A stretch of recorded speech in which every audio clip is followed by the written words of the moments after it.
Hello students, मैं हूं विकास और मैं आप सभी का knowledge beam plus YouTube channel के एक नए वीडियो में पुनः स्वागत करता हूं। स्टूडेंट्स, आज के वीडियो में हम लोग क्लास 11th के इंग्लिश पोइट्री का जो प्रथम चैप्टर है मर्सी, इसका हिंदी एक्सप्लेनेशन सीखेंगे। तो चलिए बगैर समय वेस्ट के वीडियो स्टार्ट करते हैं। तो जैसा कि देख सकते हैं, कविता का नाम है मर्सी दया। इसे लिखा है विलियम शेक्सपियर ने। तो यह जो मर्सी नामक कविता है यह द मर्चेंट ऑफ वेनिस नामक नाटक से लिया गया है। उस नाटक में एक पोर्सिया नाम की महिला होती है जो कि दया के बारे में विस्तृत भाषण देती है, और जो भाषण देती है वही इस कविता में लिखा गया है। तो अगर आपको इस कविता से कोई भी स्टेंजा एग्जाम में देखने को मिल जाए तो आप सारे स्टेंजा के लिए कॉन्टेस्ट एक ही लिखेंगे।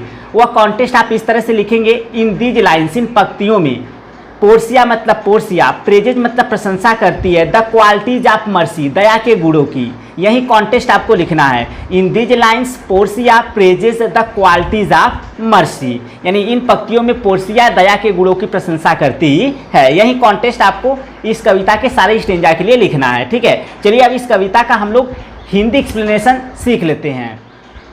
तो स्टूडेंट्स, इस कविता की स्टार्टिंग यहाँ से होती है, द क्वालिटी ऑफ मर्सी, दया का गुण, इज होता है, नॉट मतलब नहीं, स्टैंड मतलब दबाव पूर्वक।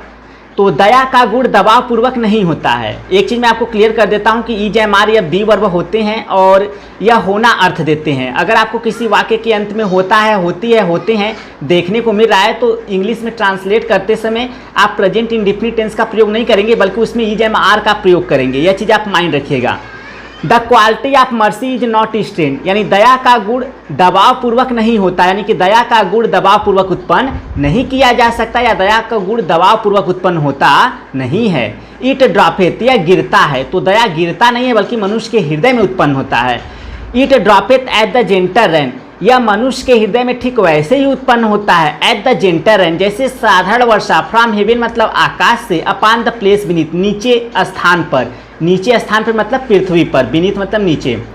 It droppeth at the gentle rain from heaven upon the place beneath, अर्थात यह मनुष्य के हृदय में ठीक वैसे ही उत्पन्न होता है जैसे साधारण वर्षा आकाश से नीचे पृथ्वी पर गिरता है।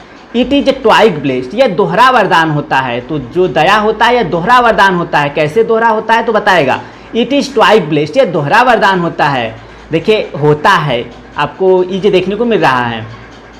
इट ब्लेसेथ हिम, यह उसे ब्लेसेथ आशीर्वाद देता है। दैट मतलब जो कि, गिफ्ट मतलब देता है, यह उसे आशीर्वाद देता है जो कि देता है, अर्थात यह दया दिखाने वाले को लाभ देता है। एंड हिम, और उसे भी लाभ देता है। दैट टेक्स, जो कि लेता है, अर्थात जो दया ग्रहण करता है, यानी कि दया दिखाने वाले और दया ग्रहण करने वाले यह दोनों को ही ब्लेसेथ आशीर्वाद देता है, अर्थात दोनों को लाभ देता है, इसलिए दोहरा वरदान है।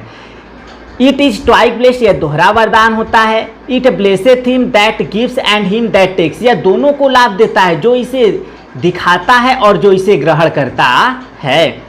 इट इज, यह होता है, माइटिस्ट मतलब सर्वशक्तिशाली गुण, इन द माइटिस्ट, सर्वशक्तिशाली व्यक्तियों में। इट इज माइटिस्ट इन द माइटिस्ट, यह सर्वशक्तिशाली व्यक्तियों में सर्वशक्तिशाली गुण होता है। इट बिकम्स, यह होता है, द थ्रोनर, इट मतलब यह, बिकम्स मतलब होता है, द थ्रोनेड मोनर्च, यानी सिंहासन ग्रहण किए हुए मोनर्च राजा को, बेटर मतलब अधिक अच्छा, देन हिज क्राउन, उसकी मुकुट की अपेक्षा। It becomes the throned monarch better than his crown, अर्थात यह सिंहासन ग्रहण किए हुए राजा को उसकी मुकुट की अपेक्षा अधिक अच्छा होता है, अधिक अच्छा होता है अर्थात अधिक शोभा देता है। It becomes the throned monarch better than his crown, अर्थात यह सिंहासन ग्रहण किए राजा को उसकी मुकुट की अपेक्षा अधिक अच्छा होता है, अर्थात अधिक शोभा देता है।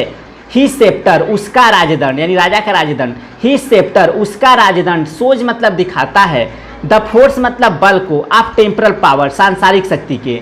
ही sceptre shows the force of temporal power, उसका राजदंड सांसारिक शक्ति के बल को दिखाता है।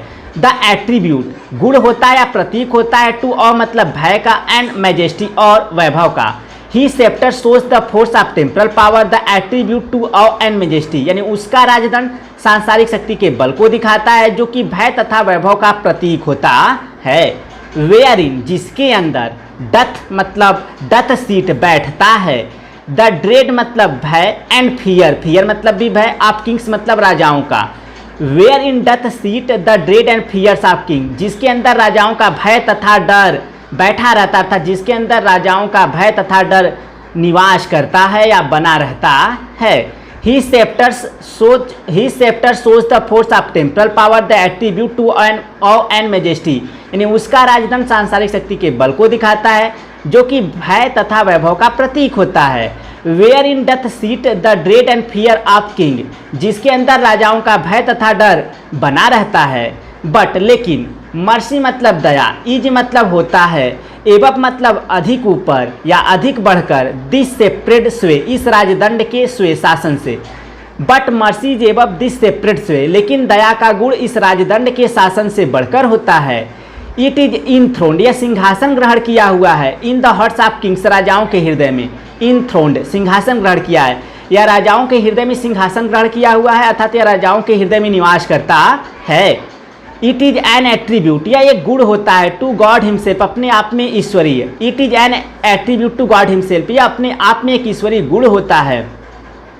एंड और अर्थली पावर और सांसारिक शक्ति, डथ देन तब सो दिखाई देने लगती है, लाइकेस्ट सबसे अधिक समान, गॉड्स मतलब ईश्वर की, वेन मतलब जब, मर्सी मतलब दया, सीजन्स मतलब मिल जाती है, जस्टिस मतलब न्याय से।